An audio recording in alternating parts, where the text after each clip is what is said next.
There we go. Fantastic.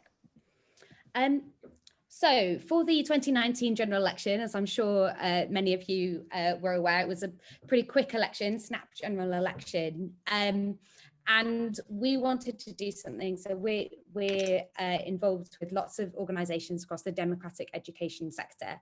And the three of us came together, James, Liz and myself, to think about in that summer what we could do for the 2019 general election.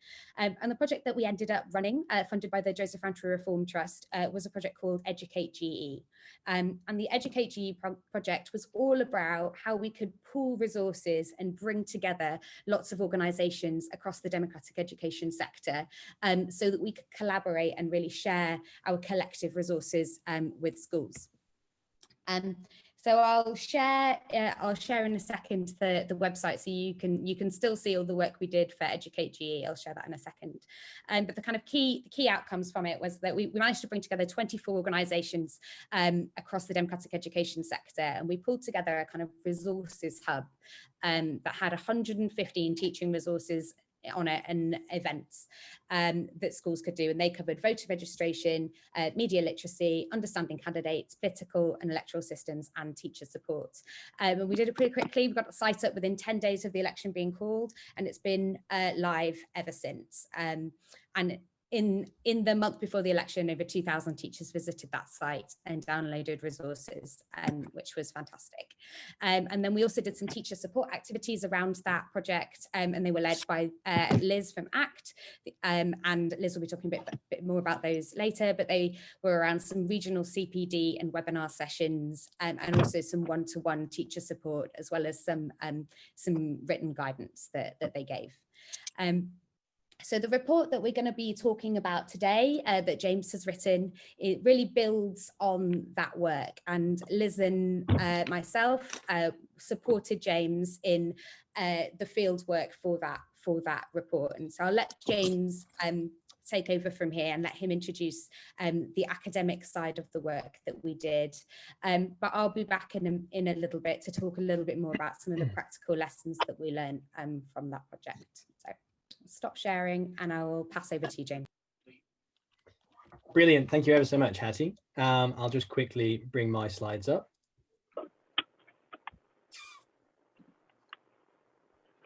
Brilliant. So you should all be able to see my slides now. Well, firstly, let me just say thank you to everyone who's signed up for this event and taken the time to join us this evening to talk about political education. It's incredible to see just how many people are so passionate about this field of study, and also the teaching and delivery of it as well. For those of you who I haven't met before, my name's James Weinberg. I'm an academic at the University of Sheffield. I'm also a trustee of the Political Studies Association, but I was also a secondary school teacher when I started my career. And my passion for this field of study and political education more broadly was definitely forged in the classroom during those years. So Liz and Hattie are going to talk to you a bit more about the action side of the Educate GE project. What I'm going to do in the next 25 or 30 minutes is talk you through some of the key highlights of the research that we did as an adjunct to that part of the project. For those of you who may not be familiar with the history of political education or citizenship education in the UK and England specifically, there's been a debate about programs of study since at least the 1970s. And those were given some embodiment in the Crick Report of 1998. And then through the introduction of statutory citizenship education in English schools in 2002. In the last 10 years, we've seen some churn in what politics in schools looks like, and also what it's intended to achieve, certainly from the policy domain. There's been a slight vision shift from a communitarian and civic republic understanding of what should be taught to one based more on character. And the sites of delivery for political education have also diversified and proliferated in both formal and informal settings. The largest of these being the National Citizen Service, which is now a Royal Charter body. At the same time, we have some worrying claims being made about the state of political education.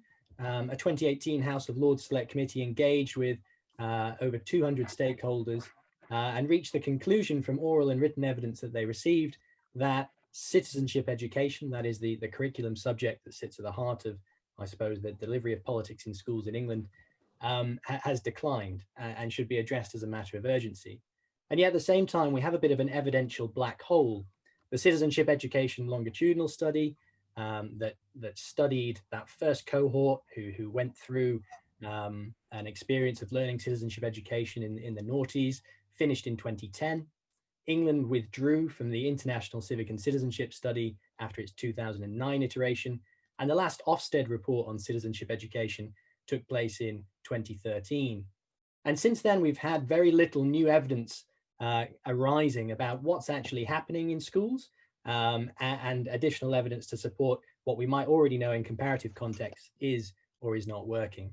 And with that in mind, Hattie, Liz and I were conscious that our project should include a research element to try and get at these two questions of what exists and what works. And so that's a slight bit of context to where we're coming from when I present when you read the report, and also for the findings that I'm about to present. So that's a slide with a lot of writing on that I won't dwindle on for too long, but it's just to let you know where our data is coming from. So thanks to the UK Parliamentary Education Service and other institutional partners, we were able to invite schools, hundreds of schools around the country, to take part in survey research. And thankfully, and we're very grateful to them, we managed to get 168 teachers working in 69 secondary schools with a student population in excess of 60,000 to take part in surveys about their teaching practice, as well as what was being delivered in their schools.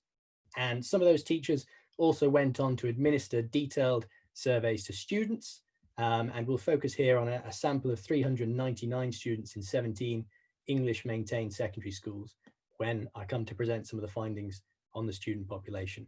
Important to say that though these populations are both diverse, we didn't have the funding or the reach to make this a truly nationally representative or probability-based sample. So the data are weighted according to school and student population statistics that were given to us by the Department for Education. So whilst we can't be entirely accurate in generalizing these results, we can have a bit more confidence that they're providing us with an indicative and important preliminary snapshot of what's happening and what's working in our schools. So let's start with teachers and the school level of this investigation. And I'm just going to go over a few things. I won't share everything that's in our report, and some of the things I'm going to share aren't in the report either. And you can contact me afterwards if you'd like to talk about them more or get extra resources. But here I'm going to focus on the scope and frequency of those activities and associated pedagogical practices that come with political education, the same but in the context of the last general election, the extent to which our teachers who participated feel prepared to deliver democratic education, and we're going to talk quickly through some findings to do with each of those. So let's start with the scope and frequency of what's happening in schools. The graph that I've put together that you can see on your screen lists a number of activities that Liz, Hattie and I decided were important to investigate, important to get some data on. And they cover different participatory types of citizenship education, formal curricular types, and also aspects of political contact. As you can tell from the frequencies on the bar chart, political education does appear to be a peripheral activity in these 69 secondary schools. Only 29% reported whole lessons dedicated to politics or citizenship education occurring once a week. Only 3% reported drop-down days or discrete off-curriculum sessions on politics occurring in their schools once a month or more. And just 20% had school assemblies on politics more than once a month. Citizenship and political education seems to occur most frequently in these schools in form time. So 58% of these schools were having structured form time discussions about politics more than once a month. Thinking more about some of the informal activities listed here, political education still appears to be quite marginalized. So for example, 18% of schools had no enrichment provision related to social or political issues. And here I'm talking about activities like debating clubs. 26% had never had a politically oriented trip at their school organized for students. and 11% had never been, or 11% of schools didn't regularly or ever ask their students to participate in decisions about how the school was run or school life. And interestingly, politics also seems to be highly unlikely to come to schools. So in this sample, 32% had never been visited by a politician. There's also an additional level of discrepancy that's worth noting. So where any of these activities were offered at any frequency, only 50% of schools were offering those to all students. And in fact, most of the activities tended to be, where they were occurring, tended to be focused almost entirely at A-level students. So let's move to a general election then. What was happening in these schools during the election last winter, pretty much this time last year? Well, the most common form of election-related political education that took place was again discussions in form time. After that, the next most common was a mock vote, which was occurring in roughly 2/3 of these schools. And other forms of provision, again, were surprisingly scarce. Only a little more than half of the schools ran an assembly or a whole lesson about the 2019 general election, and just under a fifth were visited by a politician. Fewer than 5% of schools dedicated an off-curriculum drop-down day or episode to teach about the general election, and just 1/7 ran a voter registration drive. Compared to generalized provision during the rest of the year, these activities were, however, offered to more students. So 74% of the schools were offering these activities to all students. Moving away from different types of teaching and learning activity, we also considered different pedagogical practices that we might term or are termed elsewhere in the academic literature on political education as comprising an open classroom climate. And anyone who's familiar with the academic literature in this area, or any of the international civic and citizenship studies that have taken place since 1999, will know that an open classroom climate is incredibly important for students' social and political development, and also a consistent predictor of their participation, both now and in the future. So we are interested to see the extent to which schools or teachers in our sample were using these pedagogies regularly, and also the extent to which those comparative findings are also still replicating in our student population. So what you can see here are a series of pie charts where the teachers who participated reported the frequency with which they used this variety of pedagogies associated with an open classroom climate. And these results suggest that social and political issues are raised by most teachers through dialogic teaching practices at least some of the time. And this provides an encouraging picture of classroom pedagogy, insofar as students are likely to encounter social and political issues regardless of the host subject. And it's important to note here that we had only 15% of our teachers sample had actually trained in citizenship education, but over 60% were reporting teaching some element of it alongside a host subject. The 2013 Ofsted report also noted that in their sample of 94 schools that they looked at, citizenship education was also being taught in a majority of cases as a cross-curricular activity. So we really wanted to explore in this sample the extent to which teachers of different specialisms, and here we have teachers from 20 specialisms, were using these pedagogies. Among our sample, teachers were much less likely to set independent learning tasks such as written and research activities about social or political issues. And these are activities that necessarily do force students to internalize that classroom learning, to develop ideas in more depth, and then to come back to the classroom with better formulated arguments and ideas to share. To some extent, though, this is not a surprising finding, given that we have a content-heavy curricula in England and across the UK that does limit the time and space that teachers can afford to activities not directly related to test subject matter. So the other finding I'm just going to share here quickly in terms of schools and teachers was the extent to which our teachers sample felt prepared to deliver different aspects of citizenship or political education. And there's some clear variation across our participants' specialist subject, or more specifically, their training experiences. So participants who trained on formal citizenship education programs at university or during their PGCE felt that they were quite solidly prepared to develop young people's democratic skills, teach controversial social and political issues, and to support young people in becoming active and responsible citizens. But it's notable that participants who trained on other programs of study, including those for other social science subjects, believe that they were at best only partially prepared to do these things. Interestingly, these differences by training specialism disappear when we focus on continuing professional development opportunities. And it seems that participants' ongoing CPD is actually equally poor in their eyes in terms of preparing them to teach citizenship and political education, regardless of their ITT specialism. I suppose the interesting thing to note here, and possibly the more important statistic, is that there's a stark dissonance between teachers' sense of responsibility vis-a-vis teaching citizenship and political education and their sense of unpreparedness to act on this responsibility. So in comparison to the statistics in the chart on your screen, 79% of participants felt fully responsible for preparing young people's social and political skills and attitudes and sending them into the world as fully developed citizens. So what did our teachers think were the biggest barriers then? Why did they think that political education was so peripheral in their schools? Well, two themes stood out of the qualitative data we collected. The first was curriculum time and status. And I'm going to put a few quotes on the screen for you. And the second was training.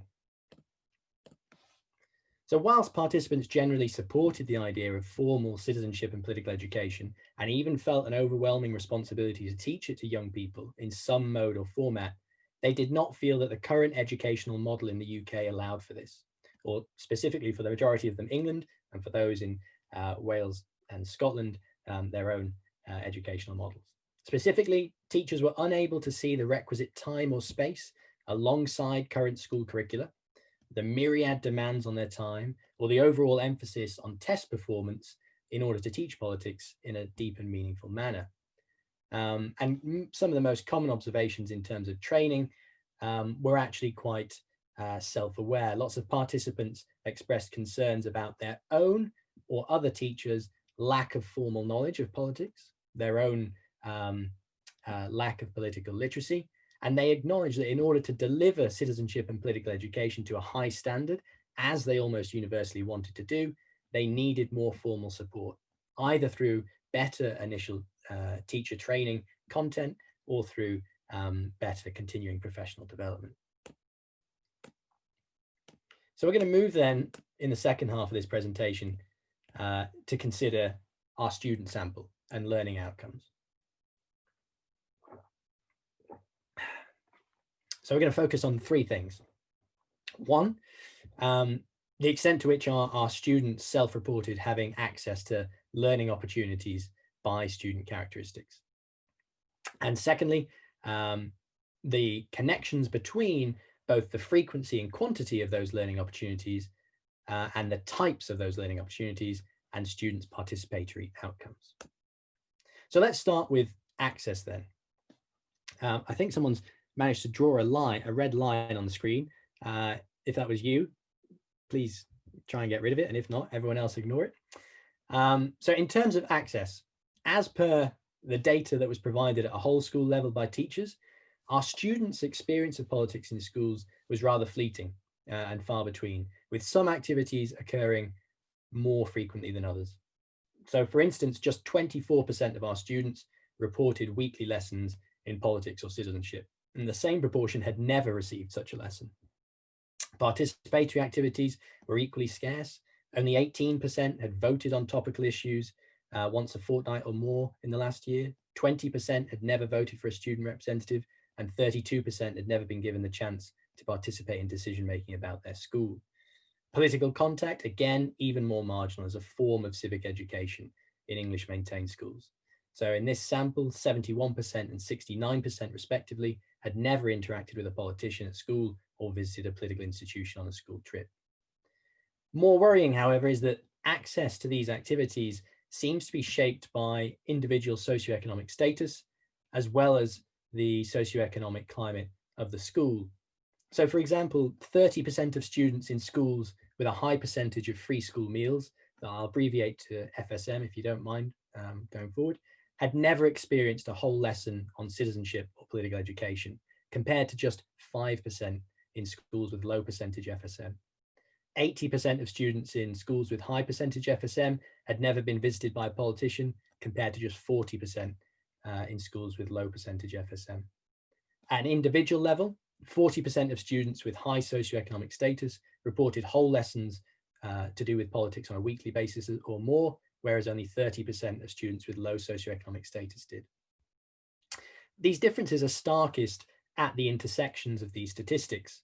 So for example, 35% of students with high socioeconomic status in schools with low percentage FSM reported whole lessons on politics once a week or more, compared to just 4% of students with low socioeconomic status studying in schools with high percentage FSM.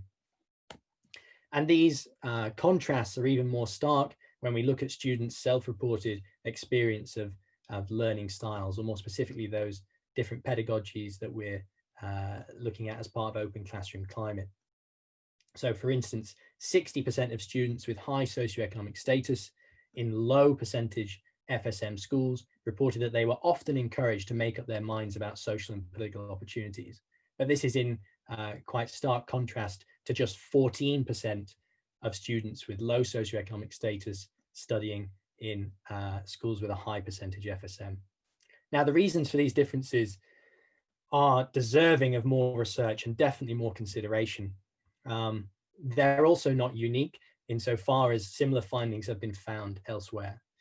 Some of these studies that find similar results suggest a self-selection effect. So students from low socioeconomic backgrounds may be less likely to self-select into social and political activities at school, both formal, informal, as a result of not having had that prior socialization in the home.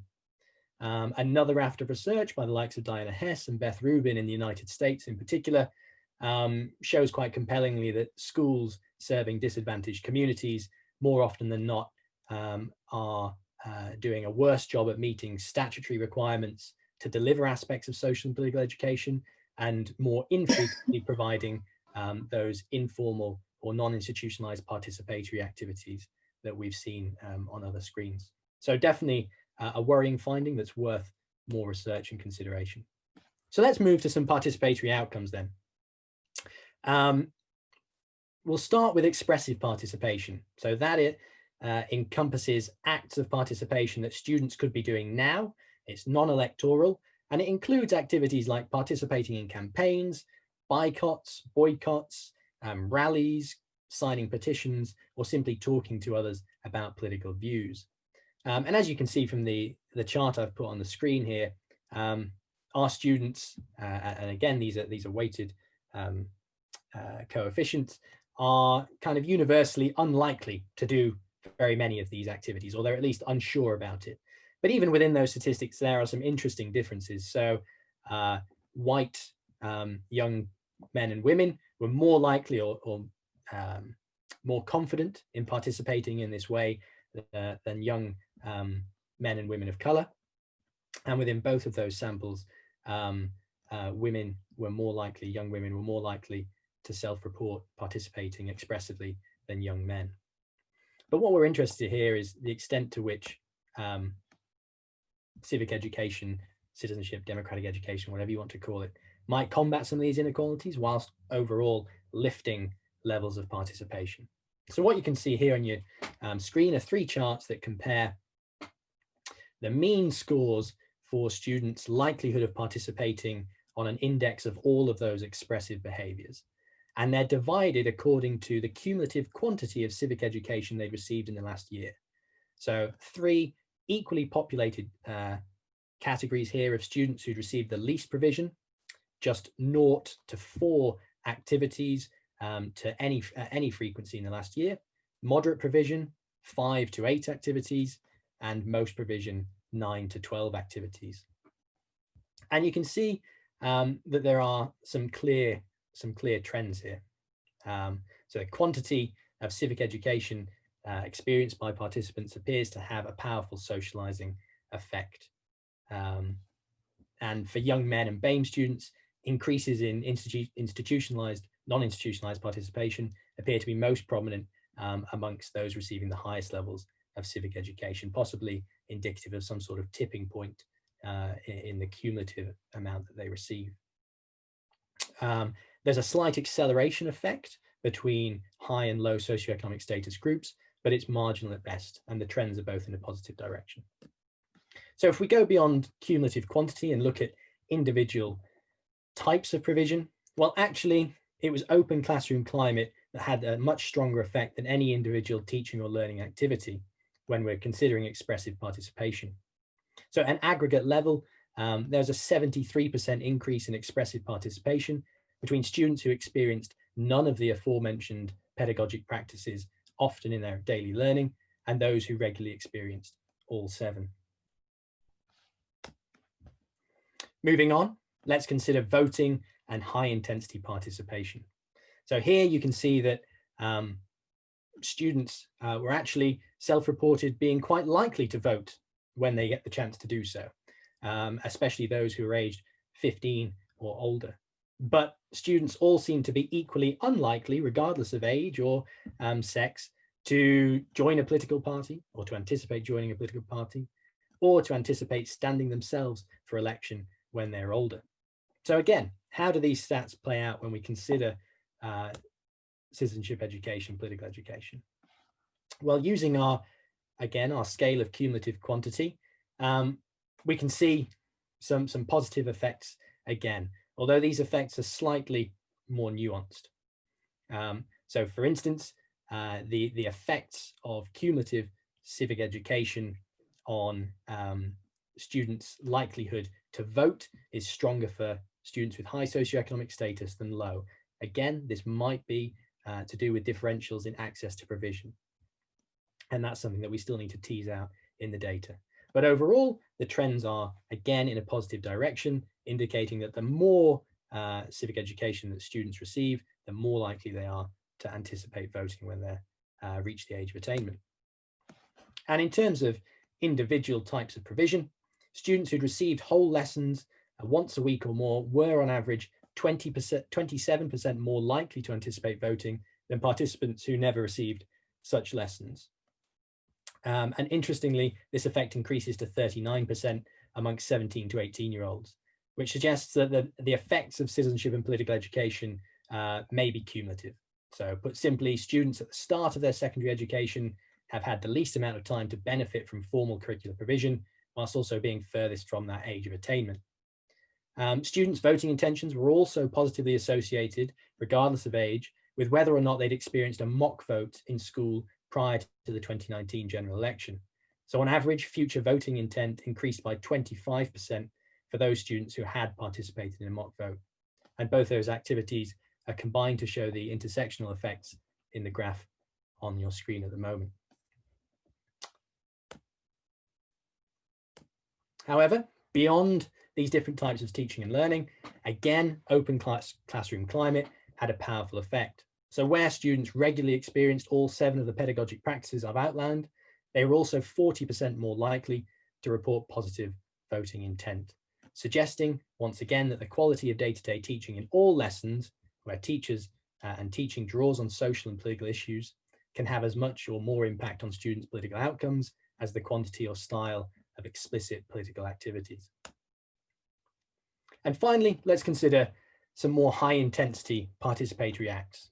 So here, again, we're splitting students by our cumulative index of civic education that they've received and looking at the extent to which that explains or shows, reveals even, differences in their average likelihood to either want to stand as a candidate when they're older, join a political party, or campaign for a candidate. Now, the cumulative effects on high-intensity participation are weaker than they were for voting or for expressive participation, but there's still some interesting findings. Possibly worrying is the fact that we have an interaction effect here, that for students by ethnicity. So quite simply, the data indicates that higher levels of political contact, and this was based on additional analysis behind this chart, higher levels of political contact significantly improve students' anticipated high intensity participation, but only when those students also self-identify as white British. And this is a worrying and counter-hypothetical finding that I think may say as much about the descriptive quality of the UK's political class and its democratic institutions as it does about the potential impacts of political contact per se. Or to put it another way, our young students of colour are unlikely to see themselves, their social and cultural experiences mirrored in the representatives and representative institutions of UK politics. You only need to look at the current status quo, where only 10% of MPs, 4% of councillors, and 12.7% of civil servants are from Black, Asian, or minority ethnic backgrounds. So it might not be that political contact per se is ineffective here in improving high intensity participation, but that actually the quality of that political contact and the diversity of that political contact has differential effects across different social and ethnic groups. It was, as I was just talking about, political contact that showed the most or the strongest associations here with anticipated high intensity participation. So, for instance, we had meaningful associations in the data between students' likelihood of joining a political party and the frequency with which they were visited by politicians or made trips to political institutions. So students were 43% more likely to anticipate joining a political party if they'd also been visited by a politician in the last year. And in thinking about their own political ambition and the importance of kind of bringing through new representatives for the future, students were on average 26% more likely to anticipate standing for political office in the future where they'd had the opportunity to meet or talk to a politician in school over the last year. So that's a lot to digest. And like I said, lots of that's in the report. Much of it is also still under development for academic publication, but I'm happy to provide it on request. But it's also important to think about what next. I just want to take 2 minutes to quickly do that. So the first important step that I see as needing real attention is more research. You know, we, Hattie, Liz and I, incredibly grateful to the Joseph Rowntree Reform Trust for giving us this pot of money to do this preliminary investigative research. But what we need is academics and stakeholders coming together to identify large pots of money to fund rigorous and large-scale nationally representative longitudinal research. The step two, in my opinion, is immediate, concerted and evidence-based action by policymakers, school leaderships, and private or third sector stakeholders. What can policymakers be doing? Well, I'm going to put a couple of things up on the screen. The most important of which, in my mind, is that policymakers give this real attention and make sure that we have a minimum offer of curriculum-based citizenship and political education in school, which in the first instance has to be about resourcing and monitoring the existing statutory requirements that are clearly not being fulfilled properly in a lot of schools. They need to invest in collaborative relationships within and between Whitehall departments and third sector enterprises to fill important gaps in resourcing, and we've got to rapidly scale up ITT provisions. And beyond that, it's the responsibility of policymakers at every tier of governance to make sure that they are going into schools, talking to young people, and inspiring the next generation of democratic representatives. What can school leaderships be doing?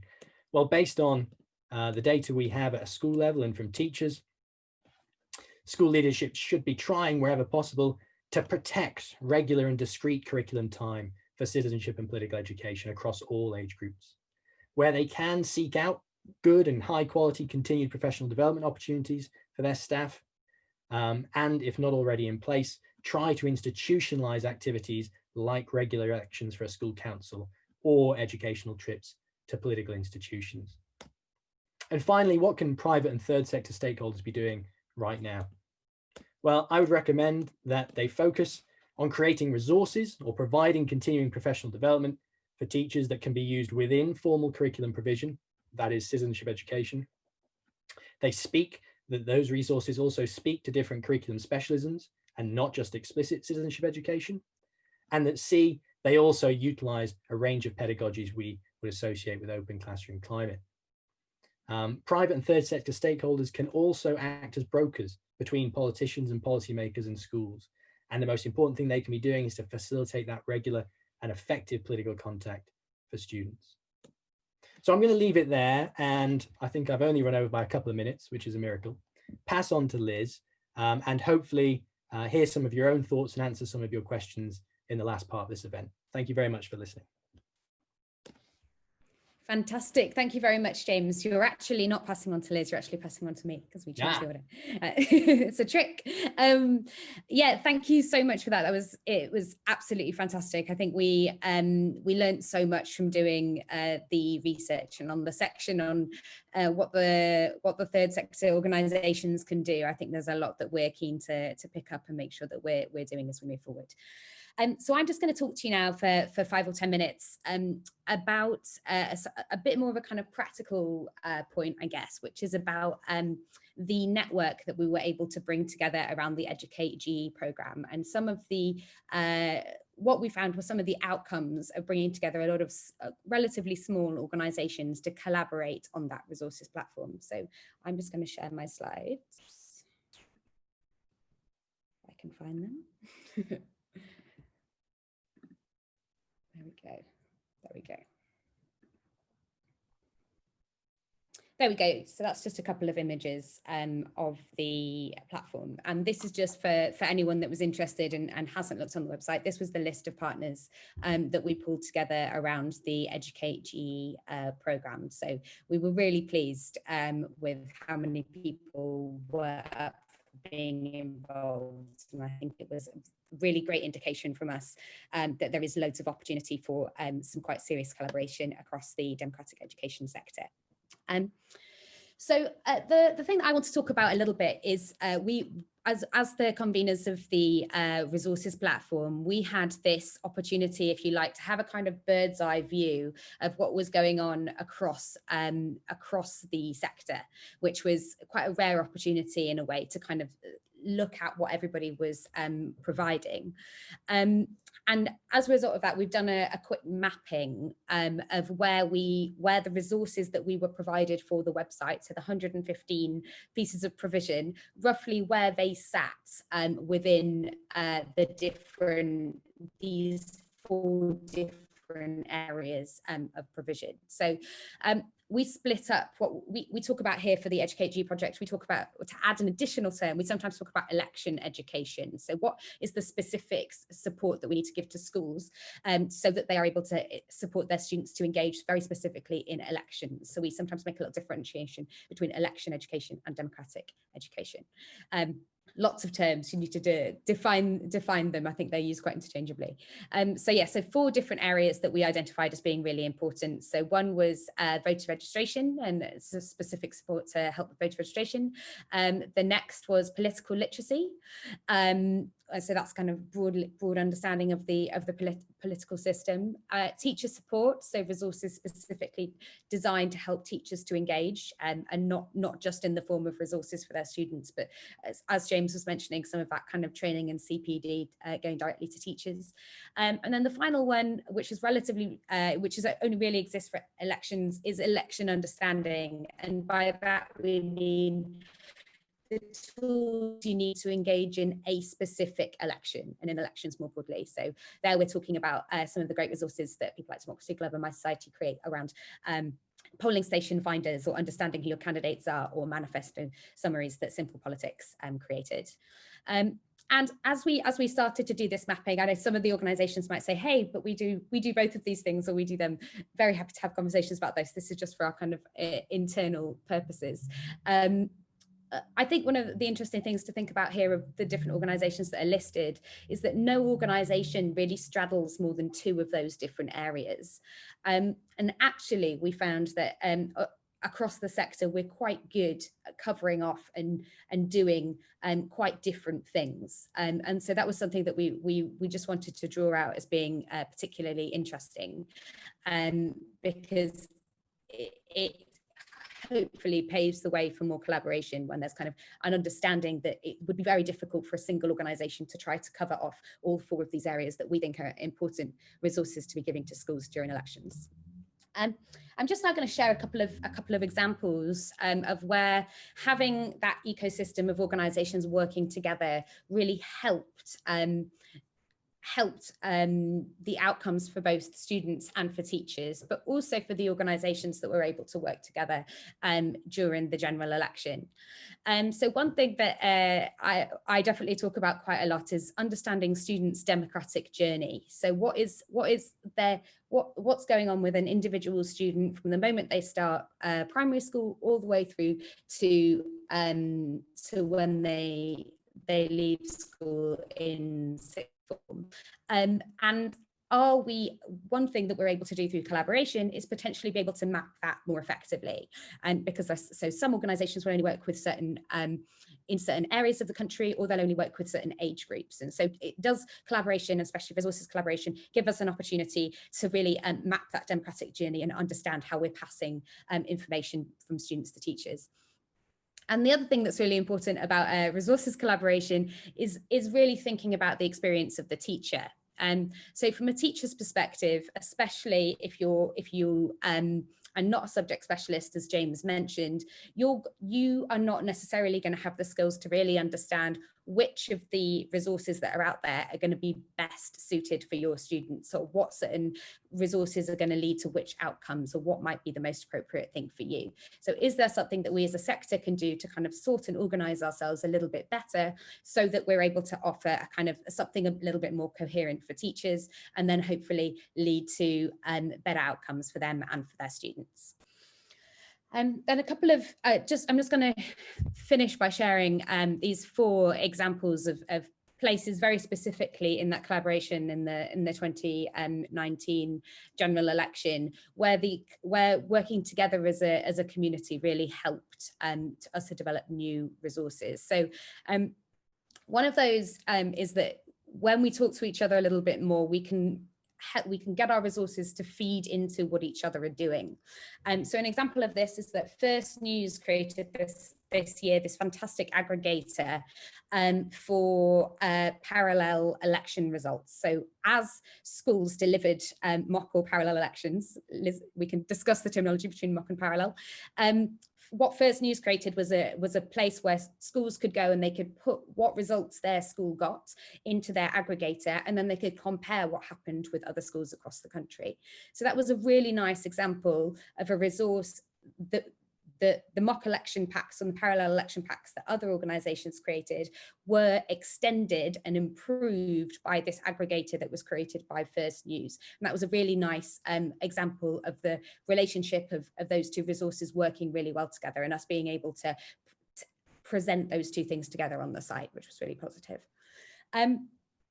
Another example was one thing we're really keen on is how can we create a new audience for a resource. So there was some fantastic work done by migrants organised this year to translate voter registration materials into a whole variety of languages to support the migrants that they were working with to register to vote.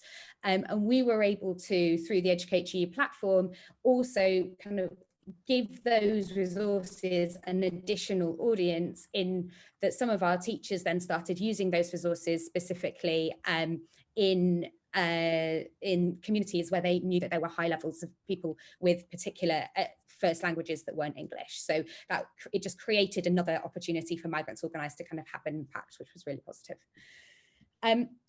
The next thing is that it's really important for us to work together so that we can capture and retain good practice. So Bite the Ballot have done some fantastic work over the last 10 years on voter engagement and registration, and there's so much, in their resources, there's so much good practice that wants to be kind of captured and kept. But as they're not running voter registration activities all the time anymore, it's really important that we as a sector kind of try to learn and capture what they did, so that we can make sure that we're not constantly reinventing the wheel. And I know that's something that all of us are keen to do, is to capture and retain good practice and move forward. And then the final thing, which is especially helpful in a sector without a huge amount of funding, is preventing duplication and being more efficient. So again, it's just helpful to understand what different people are doing so that we don't end up putting the little bit of resource we have into the same place, and understand a bit more about what we're doing.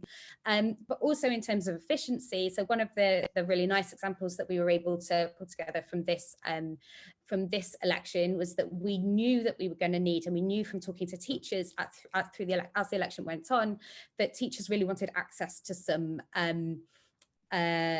some summaries of each of the parties' manifestos, but obviously they could only be created as and when those manifestos came out. And we knew that Simple Politics and Tatton from Simple Politics were going to be creating those anyway. So we were able to just kind of act as a communicator that they were coming and that other people didn't need to create them. So that could just kind of help to streamline that whole process of getting manifesto summaries out to schools. So that's just a few examples, really positive examples of where collaboration can really work. I think it is a rare example we found for the EducateG project of hopefully a kind of a real win-win for everybody. It's definitely positive for organisations, and hopefully it can really lead to some positive outcomes for students and for teachers as well. So I'll stop there, and I'm going to pass over to Liz to finish us up. Great, thanks so much, Hattie. I'm going to just try and keep this quite short because I know people have lots of questions buzzing in the chat, and we've been talking collectively for quite a long time. I do have a couple of slides to share, but I'll try and keep this nice and short for you. We just go to slideshow if we can. There we go. Just in case you don't know the Association for Citizenship Teaching, or ACT for short, we're the professional body, the teaching association for everyone engaged in citizenship education and political education in schools and colleges. We're a small education charity, have been around since 2001 when citizenship was first brought onto the agenda in the school curriculum in England. And I have the pleasure of being chief executive, and we have a small team, and we absolutely rely on collaboration with our friends in other NGOs, people like Parliament Education Service, people like Citizens UK and other organisations that are working with schools, as well as academics and those working in HE and those working in teacher training as well. So we're very much a collaborative organisation, and we can't really survive without that sort of collaboration. Just to say a little bit about our work as part of the EducateGE project, but then I really want to go beyond the project itself, because it was a project. It happened, as Hattie said, in a very short space of time. We were able to attach the incredible research that James has led to the work to make the most of the opportunity that the general election in 2019 gave us. And Hattie worked her socks off to bring together this network of 24 organisations. But if the election hadn't been snap and we could have had more time, or if we'd already had a network in place, we could have been a much bigger network and even more productive and even more impactful. So I know that there are probably organisations even on this call tonight who are thinking, well, we weren't involved, but you absolutely would have been had there been a little bit more time and space to work with you, and we did what we could do in the time available. And ACT's role was very much about cementing the teacher support package, and we ran these webinars, CPD, and we developed some of our own resources, particularly around remaining impartial when teaching about politics. And also this idea that Hattie alluded to of a parallel election, going beyond the mock election, the sort of pretend election with pretend political parties.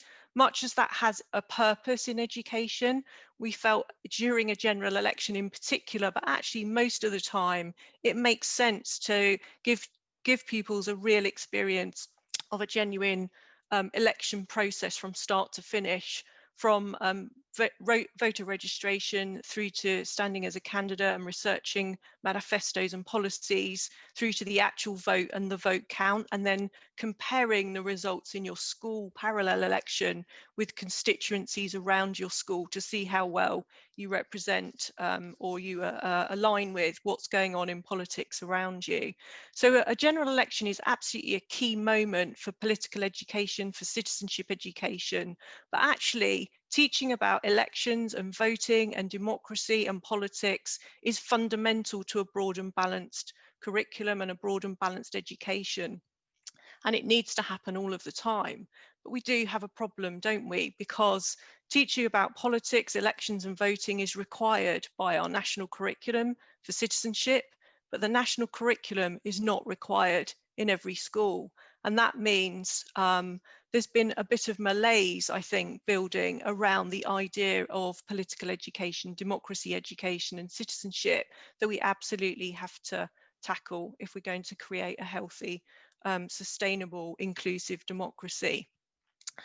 Just last week in First News, we shared some of the amazing active citizenship projects that students have been doing in schools across the country during the lockdown period. And we ACT run an award scheme recognising active citizenship and encouraging schools to use active citizenship as a real and genuine way of building democratic understanding, knowledge and skills.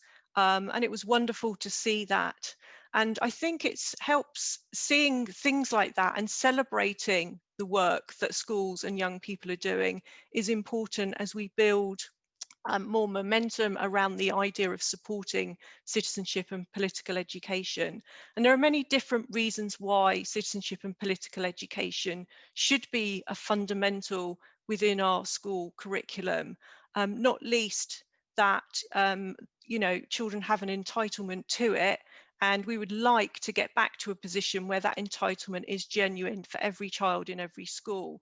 We're a long way from that at the moment, and that is a very challenging one in the current sort of marketized school system that we have, where schools have been given lots of freedom to go their own ways. Citizenship and political education should be understood as a right within a democratic society. This isn't a party political issue. This is about ensuring children grow up with an understanding of the political system that they're living in as citizens. They are citizens now. This is not something they suddenly acquire when they're eligible to vote. And we want them to understand that their voice matters, their views matters, and they do have a right within a democratic society to learn about the system that they're growing up in. And of course, citizenship as a basis for an informed, active citizenship in an inclusive democracy. And that's incredibly important in the kind of political education that we want children to get through citizenship education. There is no end of issues at the moment in terms of making citizenship and political education relevant. So it is a little bit depressing when our Chief Inspector of Schools stands on a platform or speaks on Zoom, probably, as she had to do this year, and gives her annual report and sort of diminishes the idea of schools talking about and teaching political and social issues. And her comments, I don't know. I just think they're quite unhelpful. If we want to create an engaging curriculum, one that is meaningful, then we do need to teach concepts and institutions and structures in a way that relates to the issues of the day. And that means tackling political and social issues, of which there are many. So when the Chief Inspector talks about commandeering schools into teaching worthy social issues and campaigns, it feels like she's devaluing or peripheralizing this sort of education. And that's unfortunate. And I think we have to work very hard on challenging that. We worked hard over the last couple of years to make sure that Ofsted included citizenship education in the current inspection framework, and we very much want to see the results of that being included through real inspection evidence, and it's not there yet, and we'll be asking questions as to why that's the case.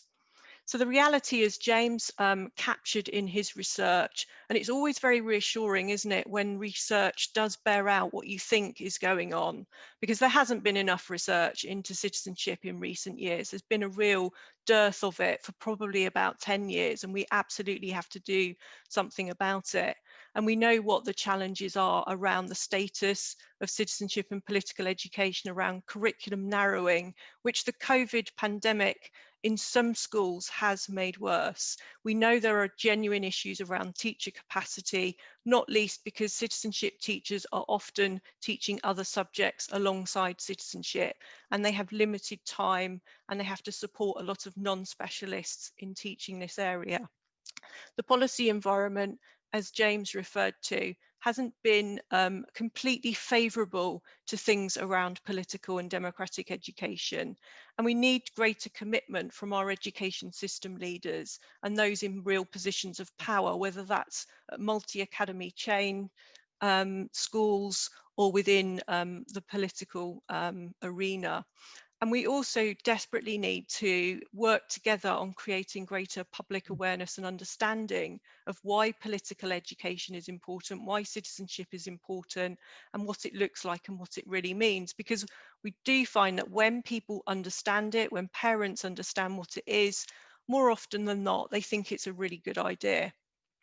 Now, we have got some good signs from the national data available at the moment as well, and we should take some pride in those, that we have managed to, despite the challenging circumstances, start to turn things around. And the DfE's own school workforce data shows there has been a stabilisation, both in terms of teaching time given to citizenship and also the number of citizenship teachers in the system. And that's after many years of decline. So to stabilise is a big thing. And once we've stabilised, we need to work hard to grow the situation and to find new ways of building a cohort of committed citizenship teachers. And we've also seen 4 years of consecutive growth in the numbers of students taking GCSE citizenship studies. And it's been one of the fastest growing subjects over this past 4-year period. The same had been true of A-level politics until last summer, when it dropped off a bit. We're not quite sure of the reasons for that. We need to investigate that and see what happens this year. And we very much hope that's just a blip on the system.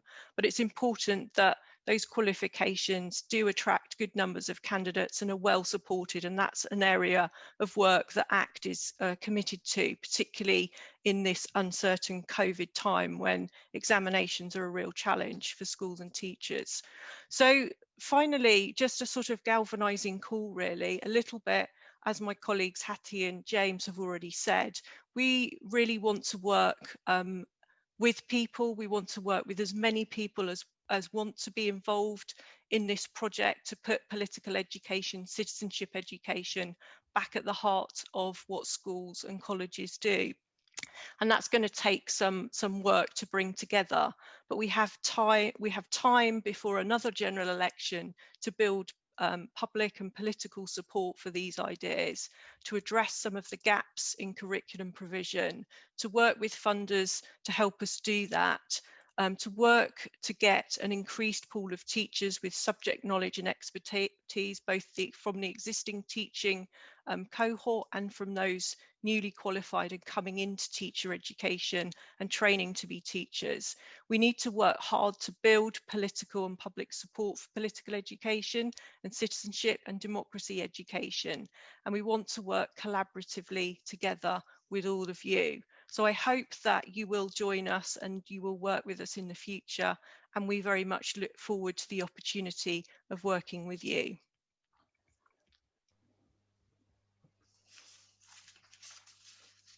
Great, fantastic. That was fun. Yeah, fantastic, Liz. I'm now going to pass over to Zoe, who's going to help out with a bit of a Q&A.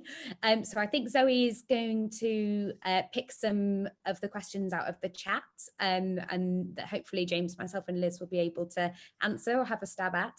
But equally, if you want to say something, you can also use the raise hand function, and Zoe will try to call on you there. But if you've got a burning question, probably the best place for it is in the chat, because that's the way that we'll definitely see it.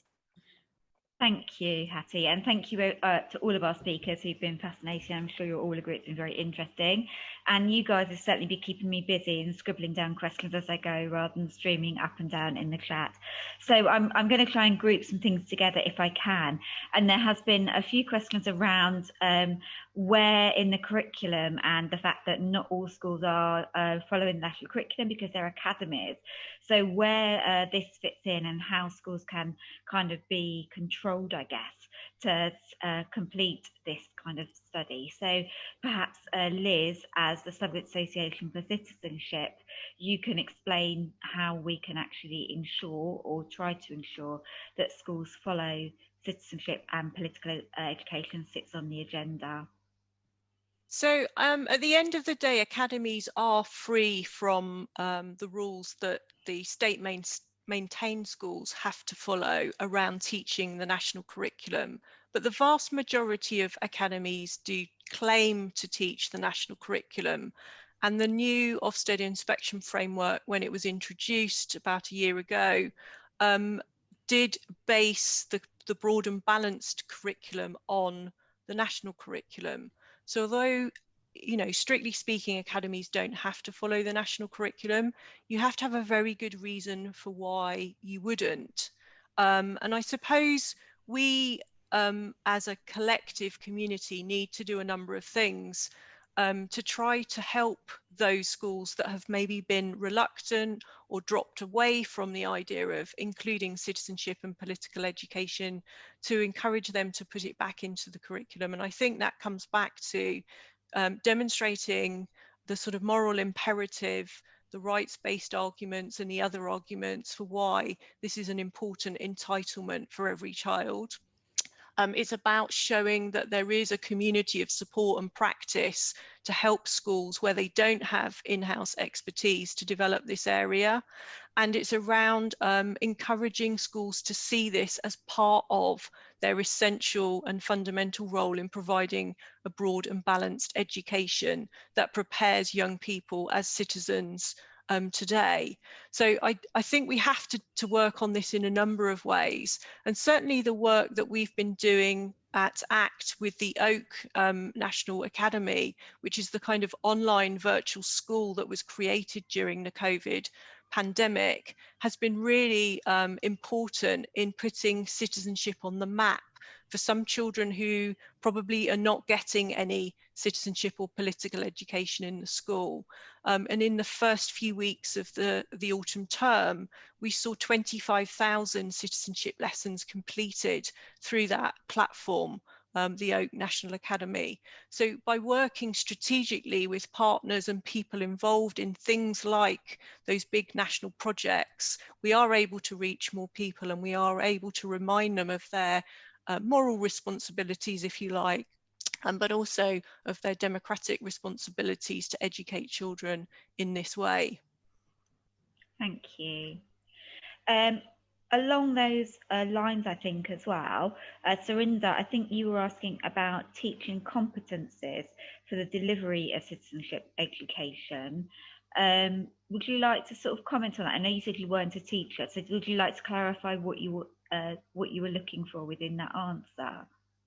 Yeah, just what kind of training do teachers get given in order to, or do they get measured in terms of what they're delivering in this area?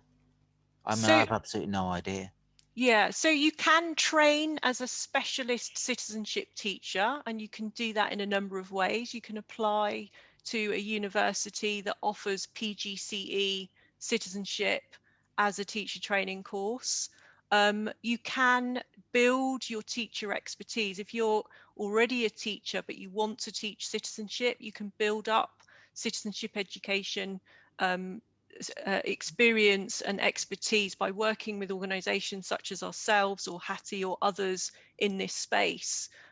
So we do at ACT, we're a membership association, and we have lots of different subject teachers, some who are citizenship specialists or who have built up a specialism, and others that may be from other subjects such as history, English, PE, etc., etc. And we're there to support people regardless of their subject background to become an effective citizenship teacher. There are competencies, if you like, or standards for training as a citizenship teacher. And I'm not sure if we've got colleagues on this call from the two initial teacher education providers, university providers that offer the course, but if they are here, they might make themselves known. But there are some standards written for initial teacher education. There aren't particular standards written for existing teachers, but we at ACT have developed a series of principles of effective citizenship education and teaching that we work to, and we work with those in a number of ways. And so happy to share those with you afterwards. Great, thank you. Thank you. James, sorry, go ahead. That's all right. I was just going to piggyback on Liz's answer to stress that, you know, I think this is a really important question, and one that came out in the data we collected as well, and in other studies that I've done and others have done in this area. If citizenship education and political education, as it is at the moment, is being taught more often than not in a cross-curricular fashion, or conversely, most teachers of lots of different host specialisms feel a responsibility to deliver it, then it's important that they get the right training and support to actually meet that responsibility and feel that they're able to. You know, for instance, there's no reason why a teacher of history should feel unprepared or underprepared to teach the politics of race relations or ideologies like populism and fascism, or a science teacher should feel underprepared to teach about the politics of genetic engineering. You know, these are all important aspects of different curricular subjects. And I think if we want to give teachers the sense of agency that they seem to be requesting and the sense of support that they want, then we have to look back at how we level up some of those aspects of initial teacher training so that all of our teachers feel as comfortable as those who've done a citizenship education PGCE. Yeah, brilliant. Thanks, James. And I think there is some argument about setting up a sort of core citizenship type content, isn't there, for all, and political literacy type debating skills for all PGCE or teacher trainees to complete, so they can go into that. And I was smiling about your choice of subject being a historian and then a citizenship specialist. I feel I'm very well placed in all of those. So thank you.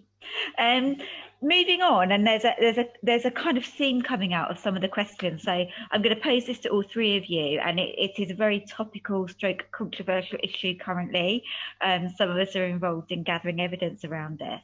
So it's with regard to the sort of Equalities Minister's statement in the House, in the Chamber recently, and also the RSHE comments on the non-statutory guidance with regards to certain groups that should or shouldn't be promoted. And obviously that links in with social movements and where they fit in with this idea of democracy and political literacy. And there's been a few comments coming up along the chat around this.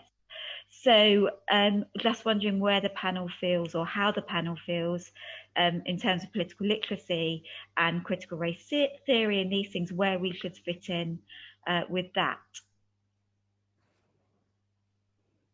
I'm happy to start, or Hattie, why don't you? No, okay, I'll start. That's fine.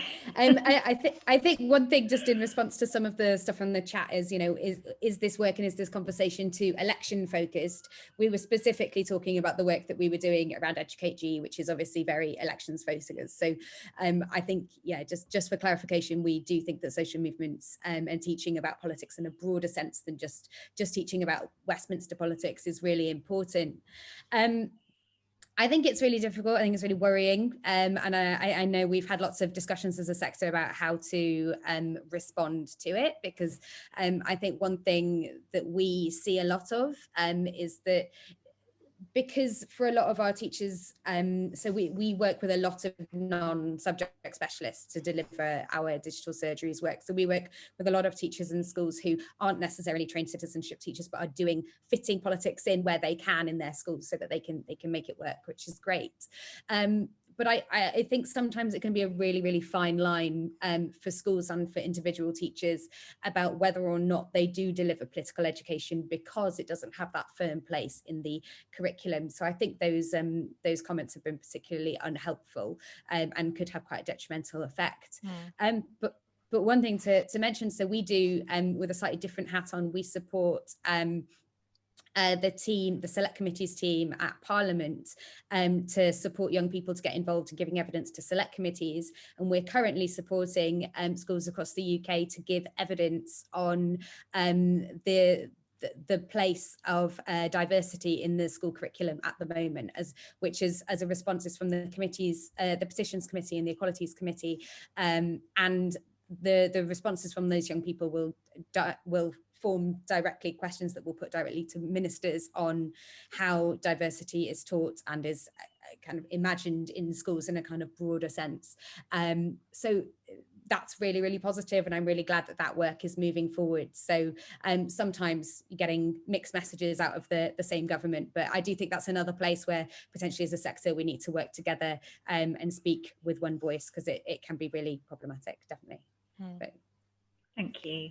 Yeah, I mean, on this, it's a really, really important issue, and we're on the third iteration of citizenship as a national curriculum subject. And in the second iteration, which came out of a review undertaken by government in 2006-07, Sakitha Jegbo, who was a head teacher at the time of a school in London, a black head teacher, was asked to lead a review on diversity and citizenship across the curriculum.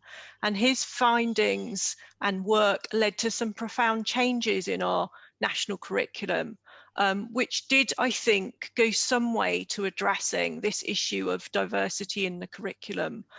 Sadly, national curriculums do become sort of political footballs, and each time a government is in power, they sort of, especially recently, they sort of do two things. They don't want to relinquish the power they have to tell schools what to teach, but equally they want to tell schools that they've got more flexibility and freedom than they've ever had previously.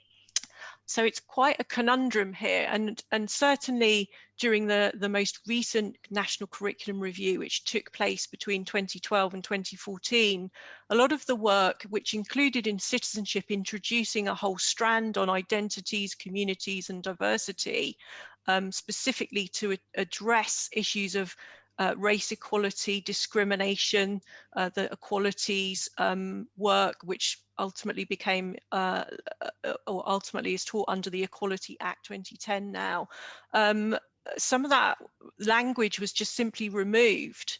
And so what we're left with is really a very pared back national curriculum. And that means a number of things. It means teachers have to be really well equipped with subject knowledge to make sense of what's in the national curriculum. If you just read it cold, you're kind of left wondering what it all means and what it's really about. You don't get the heart and soul of the subject sometimes from reading our national curriculum.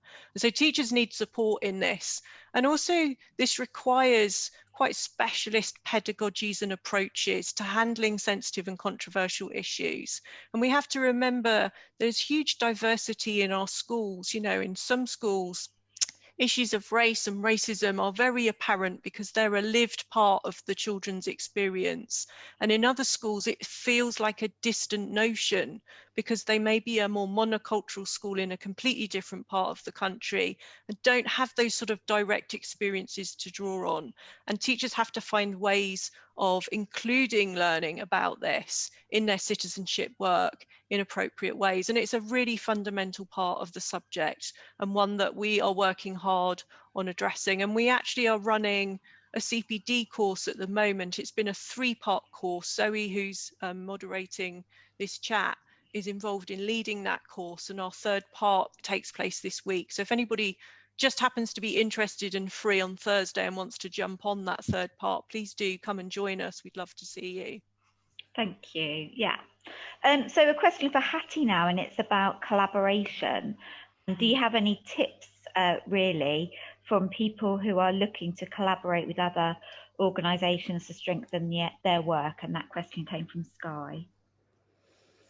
Yeah, so it's not straightforward, I would say. I would say one thing that we've been really lucky, we're lucky with the Educate GE project, is that there's a really simple focus around elections, which is often around voter registration and encouraging young people to vote. So it provides quite a useful kind of focus for organisations to work together, which is really great. But I mean, I think ultimately good collaboration is always going to be about relationships, and I think sometimes one of the things that it just takes a long time, I think, to build really good networks, and it's looking for where are those opportunities for people to come together and to work together. And I kind of see it a little bit like a scale. I think the first thing that you need to make sure you're doing when you're working with other organizations is communicating so that you're avoiding that duplication, avoiding kind of some of those negative things which could have been solved just by talking to each other and starting to learn from each other a little bit.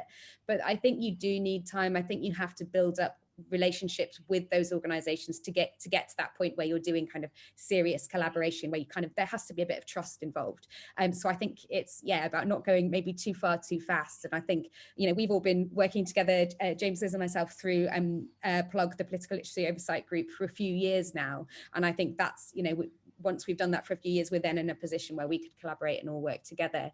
But I'm not too idealistic about it. I think it's really hard. I've been involved with networks and collaborating with others, and that has gone horribly wrong.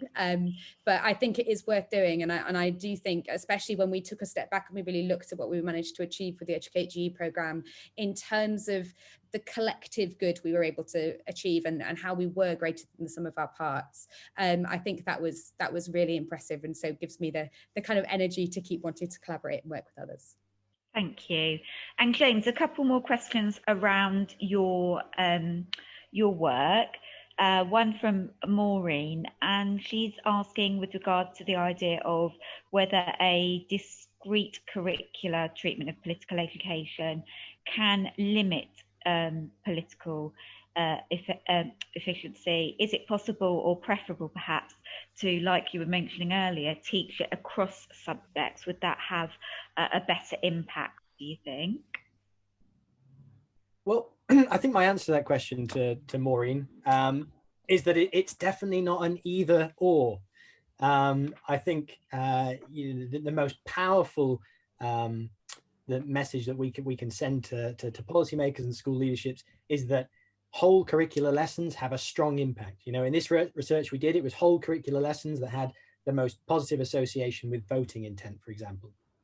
And it's that discrete curriculum time that allows hopefully well-trained citizenship teachers to really develop students' dialogic and discursive skills, to delve into subject content in detail, to set up action-based projects, either in the classroom or in the community. And so whilst we may be in a situation where citizenship and political education is more often than not taking place in a cross-curricular fashion, and there are certainly benefits to be had from seeing it delivered in that way, it shouldn't be at the expense of a discrete curriculum subject. And we really need to push forward that, there is this statutory feature of the national curriculum called citizenship education. It's there. There's a wonderful curriculum underpinning it. We've got to promote it. And schools shouldn't be allowed a get out where they say, well, we teach this as a cross-curricular theme and therefore we don't need to offer whole lessons. So simple answer, Maureen, not an either or, preferably a both. Thank you. And Heidi made a really good point earlier as well about the fact that head teachers' role has got a lot to do with that, in terms of their expectations and being community focused and such. So their role is to bring some of this into the school too. So thank you very much for that, Heidi. So can I come back very quickly on of course, yeah. I don't necessarily see it as an either or, but I think we could make headway much And thanks, Tony Breslin, for your suggestion in relation to my question.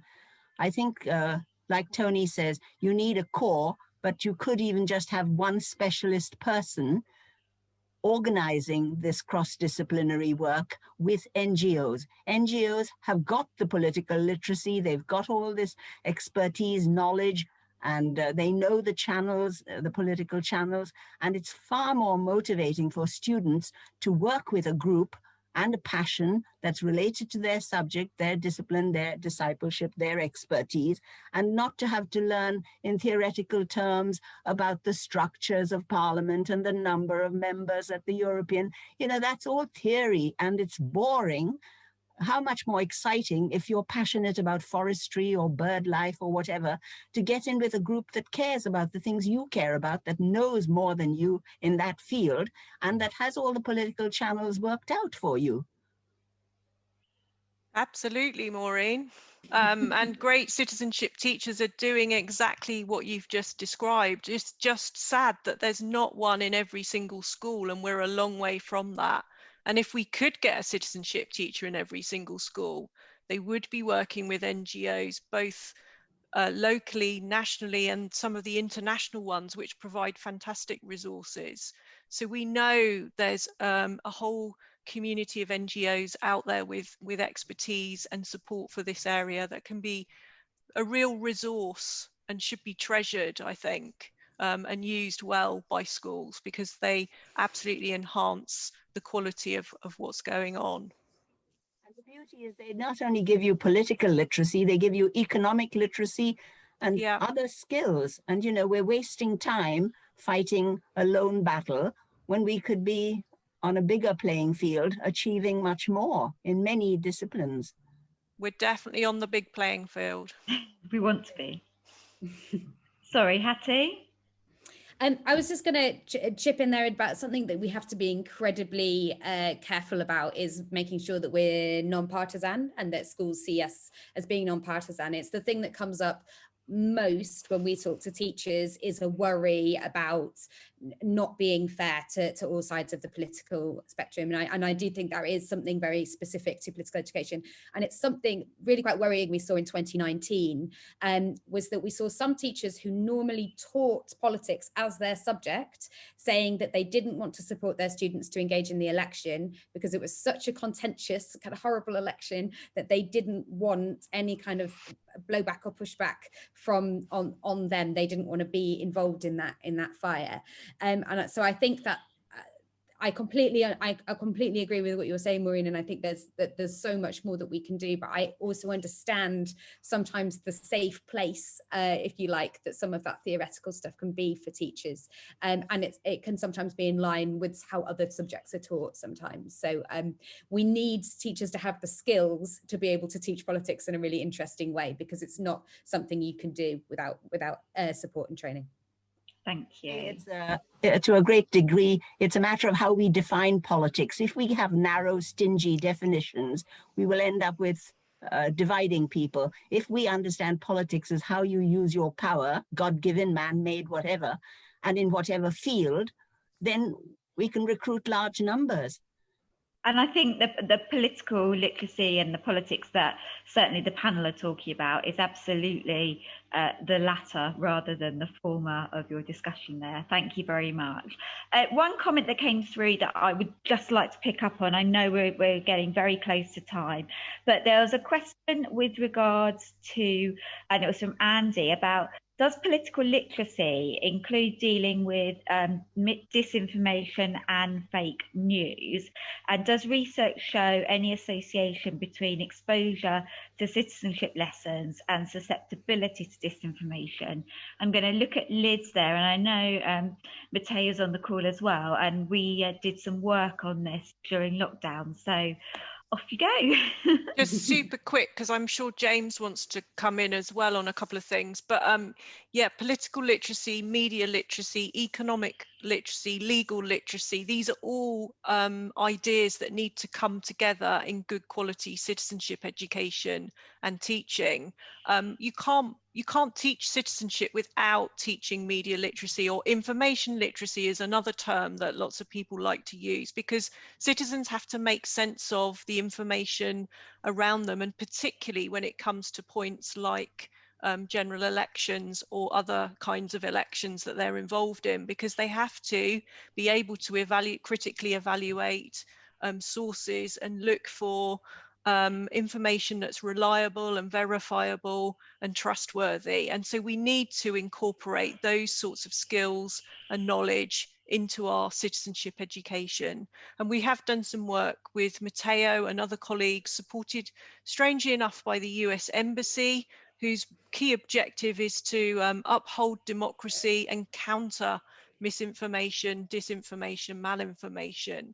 It seems to have worked, because the general election in America, or the election in America, seems to have come out right in the end, although there's still a lot of work to do in this space. So it's definitely a really important area for us at the moment. Thank you. And James, coming back to you, Liz thinks you've got some comments there. Yeah, I mean, incredibly important question, and so contemporary relevant as well. Interestingly, in the surveys we issued to teachers, we asked them to rate 10 related policies or focuses in terms of teaching politics, one of which was media and news literacy. And on an average level, it was given the most importance by teachers. At the same time, it was rated amongst the lowest in terms of what was already being delivered. So there's a bit of a gap there between what's seen as important and what's being done in schools. In terms of the actual research base, obviously we've had at least a decade now of mainstream social media being available to large populations, and that being used to disseminate news and misinformation, disinformation, fake news as it's now coined. And there's lots of experimental research, lots of it coming out of the US, showing that you can counter this through the information flows that you provide to people. But this research is largely done on an adult population. I can't bring to mind a specific study that focuses on children or young people already in school. And I imagine that's largely to do with the ethics of getting clearance to do research with young people, especially experimental research like that. So that's a bit of a gap that needs to be filled by the research base. But in terms of its importance, second to none, because the young people we've got coming through school now are the most plugged in generation we've had. And simple polling of people aged 18, 19 shows that they're getting their news more often than not through social media sites rather than traditional newspapers, online sources, websites, or television. So incredibly important that we focus on this in future curriculum reviews and in ITT courses as well, so that teachers are able to engage and teach it properly. Thank you. And my colleagues have just told me there's a participant with their hand up, which I've missed. So I'm just going to go to Emma. Emma? Hi, Zoe. Thank Hi, you. sorry. Yes. I've got more than one screen. And That's fine. Thanks very much. It's really just to say that I'm a director at Make Votes Matter. So we are the campaign for proportional representation in the House of Commons. So I was just wondering, this is the very first time I've heard of this project, and it's absolutely incredible. Hats off to all of you and the work that you've done. So I was just asking, how would it be possible for us and possibly other campaigns, people that are on this call that aren't necessarily already working with you, what would be the best venue to start collaborating on educational resources in schools? I'll put my email address on the chat and get in touch. Yeah, get in touch with Hattie or myself. And my feeling is we probably need some kind of NGO organisational follow-up. This is something we can take forward together in 2021, and we'd love to have you and others on the call involved. It would be brilliant. Excellent. There's still some really great comments coming through on the chat, people commenting with regards to sort of youth-led youth voice and some brilliant things like this. And that we can see there's a real focus out there, organisations that are keen to work with the parties that we've got on the panel today, which is really good. But as ever with any good event, I do believe we are at time. There was one last comment from one of our participants about advice you would give anybody that wanted to join a teacher education programme or something like that, programme for teaching political literacy or citizenship. Because obviously there isn't many bursaries or anything like that available. What advice can we give anyone out there who thinks they'd want to start joining? Zoe, was the question joining teacher training or joining? Sorry, yeah, how if you were joining... interested in becoming a political literacy teacher, yeah, what route could you take? Give us a call, drop us a line, and we'll talk you through it, because there's many different routes, and we probably should not go into detail now. There is a page on the ACT website about training to be a citizenship teacher with links to the relevant government sections of training to teach. So you could start there, but otherwise just I'm just putting my an email into the chat. Drop us a line and we'll happily chat to you about that. We've got some great teachers on the line tonight as well, some of our ambassadors, and I know Hattie's teachers are here in force too, so there's lots of people that can help each other with advice and support. So the answer is there's ways out there, it's just a question of finding them. Yeah. Perfect. And I'll hand back to the panel then. Thank you very much, everybody, for contributing. Okay, thank you very much. Yeah, we've definitely run over time, but luckily you definitely can sneak out of a digital event. It's very easy to do if you need to go. I just want to say a massive thank you to everybody who's come today. I think the number of people that have come kind of exceeded our expectations, and it's stuff that we really care about and we've been thinking about and working on for the past year. So it's been really great to be able to share that with everybody. And massive thanks to James and to Liz for their contributions. They've been fantastic partners in this project. And again, my email is there, Liz's email's there on that chat, and I'll be sending a follow-up email in the next couple of days. But whatever type of organisation you are, wherever you're coming from, there's lots of opportunities to kind of get involved and contribute to this work and to this agenda. Thanks, everybody. Liz or James, did you have anything burning you wanted to say? Thank you. Yeah, no, it's really, really wonderful to see so many people, as you said, Hattie, and we look forward to more. And James has done a cracking job on this research. So, yeah, brilliant. I'd only echo those sentiments to say how kind of reassuring and inspiring it is that so many of you would sit on another Zoom call at the end of a dark, wintry evening. So that's great, but it gives us an indication of the passion there is in this sector. And hopefully, you know, this bit of research and all the great things that Liz and Hattie and the rest of you are doing are just the first step in the next evolution of this campaign for better political education in this country and elsewhere. So thank you very much. If you do want to get in touch with me about research or collaborations between and across different sectors, feel free to drop me an email as well.